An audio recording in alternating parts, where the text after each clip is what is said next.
After Simon left Africa in the mid-1990s, he returned home to Sydney, Australia, his place of birth. He was drawn to the tourist industry in Sydney, especially the backpacking industry. There were 15,000 existing beds, with more coming online every week.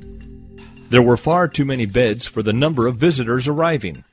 Most accommodation operators were adopting the same business models of those that went before them. Industry leaders were teaching others to follow suit, yet most were trading at 60 to 65% occupancy year-round. They were practically standing at the airports and bus stops, fighting over the backpacking tourists as they arrived. Simon took a good look at the industry. He saw that although there was crippling competition for what was a lucrative market, not a single operator was thinking outside the square.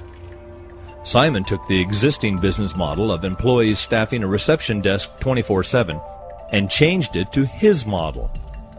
He created a model centered on community, targeting one sector of the tourist market who were staying longer.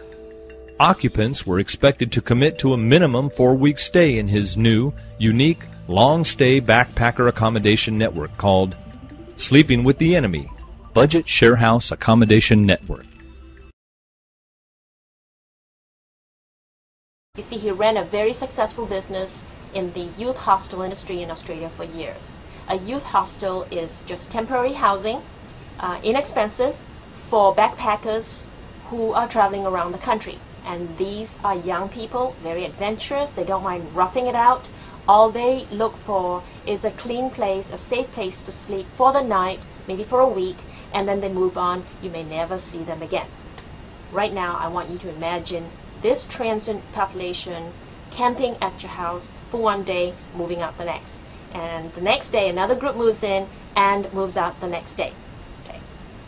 Simon managed 15 of these houses at one time, and he was able to keep them clean, orderly, without hiring any management or cleaning staff.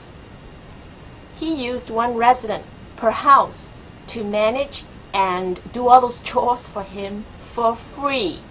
Now that is amazing. I couldn't believe it. That's what's amazing about his teaching style to me, is that it's very clear.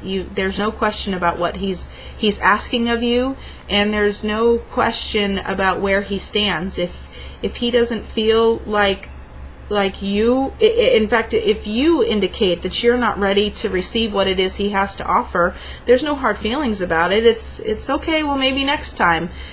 Join us on the next round when you're ready, and you can dedicate the time that this requires.